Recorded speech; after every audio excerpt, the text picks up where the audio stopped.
Hello everyone, welcome to another episode of Quick Talk. This is your host Farhan Ahmad और हो गया जनाब पहला T20 इंटरनेशनल पाकिस्तान और ऑस्ट्रेलिया का। मुबारकबाद तो नहीं मैं दे सकता क्योंकि हम हार गए हैं और बड़ा ही गंदा हारे हैं मेरे ख्याल में। तो देखो यार, वैसे तो मज़ा भी ख़राब हो गया, ठीक है, मैच का 20 ओवर का मैच होना था, लेकिन ये T20 की बजाय ये T7 हो गया क्योंकि 7 ओवर्स का मैच कराना पड़ा। काफ़ी ज़्यादा तूफान आया हुआ था ब्रिस्बेन में, गैबा का स्टेडियम था, ठीक है। गैबा को एक फील होती है, आप उसको फील करके बोलते हो कि दिस इज द गैबा। तो गैबा में मैच था, ठीक है। और यार बस तूफान ने एक तो पहले मज़ा ख़राब किया, ठीक हो गया। काफ़ी टाइम ऐसे लगा कि शायद मैच होगा ही नहीं, और अगर होगा तो 5 ओवर का होगा, लेकिन फिर थोड़ा सा पहले जरा जो तूफान आया हुआ था वो जरा चले गया, बादल वगैरह छट गए, ठीक है। छट गए होता ना कि झट गए होता, क्या होता? चलो आप लोग बता देना कमेंट सेक्शन में, आगे चलते हैं। टॉस हुआ जनाब, मोहम्मद रिजवान ने टॉस जीता, पहले बॉलिंग का फैसला किया। आप सबसे पहले बात कर लेते हैं प्लेइंग 11 की, ठीक हो गया। पाकिस्तान की प्लेइंग 11 की सबसे पहले बात करते हैं। देखो यार, प्लेइंग 11 में हमने जो ओपनिंग करवाई है वो साहिबजादा फरहान और मोहम्मद रिजवान ने ओपनिंग की है, ठीक है। कप्तान विद साहिबजादा फरहान। मैंने अपनी वीडियो में बोला था जो सीरीज प्रीव्यू वाली थी कि फरहान जिस तरह का डोमेस्टिक परफॉर्मर रहा है, आप उसको चांस दे सकती हो ओपनिंग पे, और उसको प्रॉपर एक चांस तो वो रन डिजर्व करता है। So yup, I had no issue with that, even though मैंने जो अपनी ओपनिंग बनाई थी वो उस्मान खान और मोहम्मद रिजवान की बनाई थी, लेकिन मुझे फरहान के साथ भी कोई इशू नहीं था as such. So okay, decent opening. तीसरे नंबर पे आपके पास आ गया बाबर आजम, जिसके बारे में मैंने बोला था कि यार उसको रेस्ट करवा दो, लेकिन अगर नहीं भी कराओगे तो मुझे कोई खास मसला नहीं है। लेकिन क्या हुआ, उन्होंने कहा जी कि हमें भी मसला नहीं है, हम तो खिलाएंगे बाबर को। बाबर को उन्होंने खिला लिया, ओके गुड हो गया, नंबर 3 पे खिला लिया। 4 नंबर पे खिला दिया जनाब उस्मान खान को। बात उधर ही आ जाती है कि टू मैनी ओपनर्स, ठीक हो गया। मिडिल ऑर्डर में भी ओपनर खेल ले होते हैं। मैंने बोला था कि उस्मान को खिलाना तो ओपनिंग में खिला लो, लेकिन उन्होंने कहा नहीं, हम 4 पे खिलाएंगे। सलमान अली आगा T20 डेब्यू कर रहा था, हमारा वाइस कैप्टन, उसको 5 नंबर पे रखा गया। इरफान खान न्याजी 6 नंबर पे रखा गया। 7 नंबर पे रखा गया जनाब उसको मोहम्मद अब्बास अफरीदी को, हमारा ऑलराउंडर। इवन दो मैंने जहादात को उसके ऊपर प्रेफरेंस दी थी, लेकिन पाकिस्तान की जो सिलेक्शन कमेटी और कैप्टन है उन्होंने ये बोला कि जी नहीं, हम अब्बास को प्रेफरेंस दे रहे हैं। ठीक हो गया, मतलब ओके यार, गुड ऑन यू। मैं ये चाहता था कि जहादात को तीनों गेम्स मिले, लेकिन ठीक है, चलो उनकी मर्जी, जाहिर है वो अरबाब इख्तियार है। अब आ जाते हैं जनाब उस बात पे जिस पे मुझे बहुत ज़्यादा तप चढ़ी और मुझे समझ नहीं आया लॉजिक क्या है। हमने 8 नंबर पे किसको रखा था, मतलब मैं प्लेइंग 11 की बात करूं, मैच में तो वो पहले आ गया, लेकिन 8 नंबर पे प्लेइंग 11 पे कौन था? हसीबुल्ला खान। मुझे ये बताओ, कौन से अक्लमंद लोग हैं, अक्लमंद टीम मैनेजमेंट होती है जो अपने ओपनर को 7 या 8 नंबर पे भेजती है? मुझे ये बता दो जरा, आपको अगर किसी टीम का पता हो, ठीक है, तो मुझे बताना। बल्कि एक मिनट, मुझे याद आया, एक टीम है ऐसी दुनिया में। वो कौन सी टीम है? वो पाकिस्तान की टीम है जो अपनी ओपनर को 7 या 8वें नंबर पे भेज देती है। हाँ जी, हमने देख लिया ना, पहले साहबजादा फरहान को भी 5-6 नंबर पे भेजा हुआ है इन्होंने न्यूजीलैंड वाले टूर पे। अब क्या हुआ है, अब ऑस्ट्रेलिया गए, हसीबुल्ला खान को इन्होंने 7 पे भेज दिया। सो सलाम है भाई, वो सलाम भी क्या, बंदा कहता है ना, सत सलाम है पाकिस्तान टीम की मैनेजमेंट को जिन्होंने हसीब को इतना नीचे खिलाया है। सारी दुनिया जानती है कि ये टॉप ऑर्डर का बैटर है T20 में। ज्यादा से ज्यादा भी अगर इसको नीचे पुश करना है तो 4 नंबर पे कर दो, इससे ज्यादा नीचे की उसकी सेंस नहीं बनती। लेकिन पता नहीं क्यों भाई आपको एक अजीब से कोई चीज तंग कर रही थी। आपने कहा कि बस हमने इसको लोअर ऑर्डर में खिलाना है, हमने इसको अपना फिनिशर बनाना है, फिनिशर। वैसे आपके पास फिनिशर है कोई नहीं, आपने कहा सीप को बना देते हो ओपनिंग से उठा के। So good on you man, good on you, good on the selection committee and the captain for that, wonderful decision, मैं तो यही कहूंगा। ठीक हो गया। बाकी हम बॉलिंग की बात करते हैं हमारी, तो बॉलिंग हमारी काफ़ी वेवर्ड सी बॉलिंग थी टू बी ऑनेस्ट। हमने खूब सारे रन खाए ऑस्ट्रेलिया से। 7 ओवर का मैच था, लेकिन ऑस्ट्रेलिया ने खूब, जिसको कहते हैं ना, पेंजा लगाया पाकिस्तान की बॉलिंग को। और मैंने क्या बोला था अभी जब मैंने सीरीज ब्रेकडाउन किया, ओडीआई सीरीज ब्रेकडाउन, मैंने बोला था कि हारिस रऊफ ने 3 दफ़ा आउट कर लिया ग्लेन मैक्सवेल को। ऐसा ना हो कि शायद T20 सीरीज में मैक्सवेल डोमिनेट कर दे रऊफ को। क्या हुआ? यही हुआ भाई, मैक्सवेल ने डोमिनेट किया रऊफ को। जो उसने स्विच हिट पे छक्के निकालने हैं, जिस तरह वो पुट्ठा सीधा हो गई छक्के निकाल रहा था, it was incredible to see. He was bashing Haris Rauf and all the other bowlers for fun to be honest. लेकिन फिर उसका फन खत्म हो गया था जब उसको अब्बास अफरीदी ने आउट किया एक शॉर्ट डिलीवरी पे। लेकिन तब तक it was too little too late.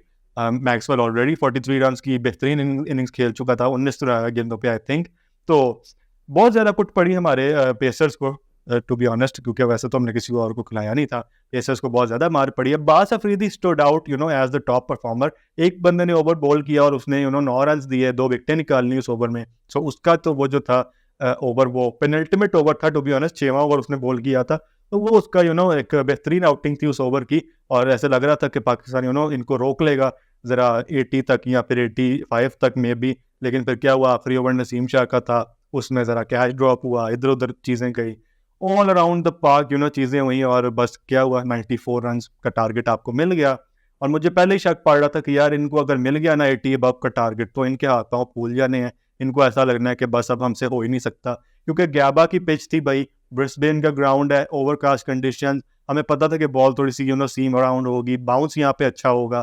क्या हुआ जनाब, आए साहबजादा फरहान और क्या कहते हैं मोहम्मद रिजवान आए। वैसे बाय द वे साहिबजादा जब हम इस तरह बोलते हैं ना, तो I don't know if you guys know this, but here it is a trend के बाज़ औक़ात ना, वो आप किसी की इज़्ज़त अफ़ज़ाई करनी हो ना, समझ रहे हो ना इज़्ज़त अफ़ज़ाई किसको कहते हैं, तो आप उसको साहिबजादा कह के बुला लेते हो कि हाँ भाई साहबजादे, ठीक है। तो मैं लेकिन इज़्ज़त अफ़ज़ाई नहीं कर रहा भाई, मैं एक ऑनेस्ट ओपिनियन आपको दे रहा हूँ, ये ना समझना मैं उस तरह की बात करने लगा हूँ। साहिबजादा फरहान साहब आए, और फरहान मेरा भी नाम है, तो मैं इज़्ज़त से ही बात करूँगा ऑब्वियसली। मोहम्मद रिजवान आ गया, उन्होंने ओपनिंग करनी थी, 94 रन्स का टारगेट था, हमें पता था आसान नहीं होगा, लेकिन फिर हमें उम्मीद दिलाई साहिबजादा फरहान ने। पहली 2 गेंदों पे 2 चौके लगा के मुझे लगा कि यार वेरी गुड, बड़ा अच्छा स्टार्ट दिया फरहान ने। लेकिन फिर मुझे ये डाउट था, जो मैंने अपनी वीडियो में भी बोला था, सीरीज़ प्रीव्यू वाली वीडियो जो थी, मैंने बोला था उसमें कि साहिबजादा फरहान की एक बहुत बड़ी वीकनेस है, वो है शॉर्ट बॉल और बाउंसर। उसको वो उस लेंथ पे बॉलिंग करवाई जाती है, जब थोड़ी सी लेंथ तो कोई भी की जाती है, तो उसको ट्रबल होता है, वो फेस नहीं कर पाता, वो कैच दे बैठता है। क्या हुआ, जो स्पेंसर जॉनसन था उसने पहले एक बाउंसर मारा, उसके बाद उसने एक शॉर्ट बॉल करवाई, बाउंसर तो मिस हो गया था, शॉर्ट बॉल वो प्ले करने की कोशिश की, टॉप एज लगा, आपका आउट हो गया साहिबजादा फरहान। सो बड़ी कोई शॉर्ट आउटिंग थी उसकी, 2 चौके लगा के भाई चलता बना। उसके बाद आ गया जनाब बाबर आजम, ठीक है, बाबर आजम आ गया नंबर 3 पे। बाबर आजम ने पहली बॉल पे तो 3 रन बना लिए। उसके बाद भाई वही बात है, अब शॉर्ट सा उसका स्टे था क्रीज पे, उसने अपनी तरफ से तो छक्का ही लगाने की कोशिश की थी, लेकिन बाउंड्रीज बहुत बड़ी हैं ऑस्ट्रेलिया में, थोड़ी ज्यादा फायर पावर चाहिए होती है आपके पास, और थोड़ी सी ज्यादा इंटेंट की जरूरत होती है यहाँ पे। सीधा आप बाउंड्री पे कैच दे बैठे। यहाँ पे मैं बात करता हूँ जरा, अब मैं आपको लेके चलता हूँ अपनी सीरीज प्रीव्यू वाली वीडियो में। मैंने बोला था, मैं पहले नहीं ऐसे कहता होता कि आई टोल्ड यू सो, लेकिन आज मैं बोलूंगा। मैंने सीरीज प्रीव्यू वाली वीडियो में क्या बोला था, मैंने बोला था बाबर को रेस्ट कराओ, बाबर को ना खिलाओ ये वाले T20s, वो ऑलरेडी डाउन एंड आउट है, उसको थोड़ा सा मेंटली रिलैक्स होने दो, उसको स्क्वाड में रखो, उसको कोई यार तुम लड़कों से बात करो, लड़कों के साथ एक्सपीरियंस शेयर करो, ठीक है, बस उसको आप बाकी साइड पे कर दो, उस पर ये प्रेशर मत डालो कि तूने T20 में खेलना है और तूने रन करने हैं। मैंने आपको प्रपोज किया था कि मैं नंबर 3 पे रखता हूं उमैर बिन यूसुफ को। उमैर बिन यूसुफ को रखने की अब मैं बताता हूं वजह क्या थी। बेसिकली वजह ये थी मेरे नज़दीक उमैर बिन यूसुफ को नंबर 3 पे खिलाने की, अगर आप उसको पिछले कुछ टाइम से फॉलो कर रहे हो पाकिस्तान शाहीन्स के साथ, और वैसे भी उसका डोमेस्टिक सर्किट, आपको पता होगा कि वो बंदा अनऑर्थोडॉक्स क्रिकेटिंग शॉट्स खेल रहा है, ठीक है। वो जिसको हम कहते हैं ना पुट्ठा सीधा होकर बाउंड्रीज लगा रहा है, कभी पीछे को निकाल देता है, कभी स्विच हिट मार देता है दूसरी तरफ, कभी रिवर्स स्वीप मार देता है, ठीक है, कभी वो लैप शॉट मार देता है, कभी रिवर्स लैप शॉट मार देता है। उसकी ये जो अनऑर्थोडॉक्सी थी ना बैटिंग में, वो बहुत बड़ा प्लस होना था आपका ऑस्ट्रेलिया में, स्पेशली ये जो आज वाला मैच था गैबा में, क्योंकि हमने मैक्सवेल की इनिंग्स देखी, वो कितना उल्टा सीधा होकर खेल रहा था, और वो इसी बंदे को रन्स भी मिल रहे थे, ठीक है। उसी की दिलेरी जो थी वो काम आ रही थी ऑस्ट्रेलिया के, और वही गेम चेंजर था ऑस्ट्रेलिया के लिए। तो हमें चाहिए था एक ऐसा बंदा हमारी टीम में, हमारे टॉप 5 में, जो कम से कम इस तरह की जरूरत रखता हो। क्यों? क्योंकि हमें साइम अयूब को तो वापस भेज दिया, हमने उसको T20 स्क्वाड में नहीं रखा। मोहम्मद हारिस हमारे पास एक ऐसा था जो अनऑर्थोडॉक्स क्रिकेट खेल सकता था, हमने उसको भी नहीं सिलेक्ट किया। हमने क्या किया, हमने अपने टॉप 5 और 6 जो है ना, वो तकरीबन सेम क्रिकेटर्स बना दिए, सेम वन डायमेंशनल के बैटर्स को हमने इकट्ठा कर दिया, और फिर हम कहते हैं कि रिजल्ट नहीं आता। मैं यही बात कर रहा था कि ब्रांड ऑफ क्रिकेट चेंज करने की जरूरत है। आपको खिलाना पड़ेगा ऐसे लोगों को जो अनऑर्थोडॉक्स हैं, जिनको पता है कि अटैकिंग क्रिकेट क्या है। और मैं ऐसा नहीं कह रहा बाबर को नहीं पता कि अटैकिंग क्रिकेट क्या है, मैं सिर्फ ये बोल रहा हूं कि आपका ये टाइम था कि आप बाबर को रेस्ट देते, उमैर बिन यूसुफ को ऐसी पिच पे जहां पे आप देख चुके हैं कि यार अनऑर्थोडॉक्स बैटर्स ही जो है ना वो सर्वाइव करते हैं, वो थ्राइव करते हैं यहाँ पे, वहां पे आपको ये चीज करनी चाहिए थी कि उमैर बिन यूसुफ को आप खिलाते नंबर 3 पर, बाबर को रेस्ट करवाते। बाबर को कहते हैं you just chill out man, stay in the dressing room, just watch the game from there, relax and ease your mind. लेकिन आपने ऐसा नहीं किया। 4 नंबर पे आपने खिला लिया उस्मान खान को। उस्मान खान भाई बेचारा आया और उसने जनाब जो है ना पहली 3-4 गेंदें तो डॉट खेलनी है, फिर उसका एक चौका निकल गया वो लॉन्ग ऑफ के ऊपर से, और उसके बाद उसका वो एज लग के पीछे थर्ड मैन पे कैच हो गया। सो उस्मान खान की वही वाली बात आ जाती है, मैंने आपको बोला था इसको ओपनिंग पे खिलाओ, आपने 4 पे खिला दिया। मैं ऐसे नहीं कह रहा कि मैं कोई अंतर्यामी पर्सनैलिटी हूँ और मेरा जो कहना है वो ठीक कहना है और बिल्कुल हतमी है, ऐसे मैं नहीं कह रहा। लेकिन यार एक बात होती है ना कि आपने देखा है कि उस्मान खान की बेस्ट यूटिलाइजेशन ओपनिंग पे है, टॉप ऑर्डर में है, आपने फिर उसको 4 नंबर पे खिला दिया। सो ये बात की मुझे समझ नहीं आती। उस्मान खान के बाद हम बात कर लेते हैं मोहम्मद रिजवान की, कैप्टन की। तो मोहम्मद रिजवान की भी बहुत ही कोई गंदी सी आउटिंग थी विद द बैट। बंदे ने 2 गेंदें फेस की हैं और 0 पे आउट हो गया, ठीक है। वही वो अपना वो जो पसली शॉट खेलने की कोशिश की उसने, वो एज लग के हेलमेट को उसके बॉल लगी, ऊपर उछल गई और भाई पॉइंट पे कैच दे बैठे। तो मोहम्मद रिजवान की मैं यही कहूँगा कि it's like welcome to T20 cricket man, ठीक है। ये as captain by the way आपका कप्तानी में पहला मैच था, और अब देखते हैं आप क्या करते हैं, स्पेशली अपनी बैटिंग के लिहाज से, क्योंकि मैंने तो पहले भी बोला हुआ है कि रिजवान को अगर हम बैटिंग के लिहाज से ब्रांड ऑफ क्रिकेट चेंज करने के लिए देखते हैं तो मैं उस पर उतना ज़्यादा सोल्ड नहीं हूँ। मेरा ख्याल है कि वो ब्रांड चेंज करने के लिए परफेक्ट कैंडिडेट नहीं है। सो अब देखते हैं आगे क्या होता है, किस तरह से वो कम बैक करता है अपनी बैटिंग के हवाले से, उसकी अप्रोच क्या होती है फ्यूचर के गेम्स में। आगे हम चलते हैं जनाब, बाकी देख लेते हैं कि कौन कौन से हमारे पास प्लेयर्स थे। सलमान अली आगा का डेब्यू हो रहा था आज जनाब। सलमान अली आगा ने एक तो बड़ा अच्छा चौका निकाला, ओवर कवर उसने वो स्लाइस कर दिया था बॉल, और वो ऐसे ही लगा कि यार उसने दिखाया कि भाई तुम लोग इतना खिंच खिंच के चौके मारने की कोशिश कर रहे हो, ये देखो आराम से इतनी फ्लिक मारी है, मैंने स्लाइस किया, चली गई है बॉल चौके करिए। और जितना ही मुझे लगा कि यार ये बंदा कुछ करेगा, अगली बॉल पे एक बेतुकी सी शॉट, समझ ही कुछ नहीं आई क्या करना चाह रहा था, फाइन लेग पे गाइड कर रहा था बॉल को, क्या कर रहा था, टॉप एज लगा वो भी आउट हो गया। इरफान खान नियाजी आया, उसको एक स्लोअर वन पड़ गई, वो भी टॉप एज पे आउट हो गया। 24 रन पे तो 6 विकेटें आप गवा बैठे थे, पीछे बचता क्या है आपका। मुझे तो ये नहीं समझ आई कि इनको इतनी भी अकल नहीं थी आ रही कि यार कम से कम सिंगल डबल ही भाग लो भाई। या तो ये घुमाते थे और मिस हो जाती थी, या फिर ये घुमाते थे और आउट हो जाते थे, बीच में का तो कोई रास्ता ही नहीं था ना। कोई ड्राइव कर दो, कोई वो जो कहते हैं ना मार के दौड़ पड़ो, वो तो काम ही नहीं था इनके पास। तो मुझे समझ ही नहीं आई कि इन्होंने शुरू में क्या किया। और जिस तरह उन्होंने शुरू में कुछ डॉट बॉल्स खेल रही थी, वो उससे पता लग गया था कि पाकिस्तान मैच हार गया, अब कोई आपके पास चांस नहीं है।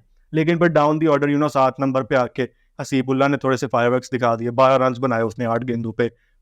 ठीक है भाई, ओके सा नॉक था मेरे ख्याल में, इंटेंट शो किया ऑब्वियसली उसने, और वो बेतुकी सी शॉटिंग खेलने की उसने कोशिश नहीं की, उसने थोड़ी सीधी सीधी शॉटिंग खेलने की कोशिश की थी। थोड़ा सा अनऑर्थोडॉक्स का एलिमेंट है उस बंदे में भी। सो ओके गुड, लेकिन मुझे अभी भी समझ नहीं है कि आपने उसको क्यों खिलाया, और खिलाया तो स्पेशली 7 नंबर पे क्यों भेज दिया, मुझे इस बात की अभी भी समझ नहीं आई। एक ही बंदे की आउटिंग अच्छी थी जनाब बैट के साथ, और वो है मोहम्मद अब्बास अफरीदी। अब्बास अफरीदी ने एक तो पहले बॉलिंग अच्छी की थी, 2 विकेटें ली थी 9 रन देकर 1 ओवर में, और फिर बैटिंग में आए तो जनाब 20 रन बनाए 10 गेंदे खेल के, नॉट आउट गया बंदा अगेन। अब इसके आप देखते हो कि इस बंदे का क्या राज है यहाँ पे बैटिंग करके सक्सेस हासिल करने का, और हमारे टॉप ऑर्डर बैटर्स का क्या राज है कि वो इस तरह की बैटिंग सरफेस पे आउट हो गए और इनसे रन नहीं हुए। तो यार एक देखो, इसका सबसे बड़ा राज यही है कि अब्बास अफरीदी ने ना कुछ अनऑर्थोडॉक्स शॉट्स खेल रहे हैं। वो बंदा ना थोड़ा सा शफल कर रहा था, थोड़े से पीछे को चौके मारने की कोशिश कर रहा था, थोड़ा सीधा बिल्कुल चौका मारने की कोशिश कर रहा था, उसका बैट स्विंग अच्छा आ रहा था,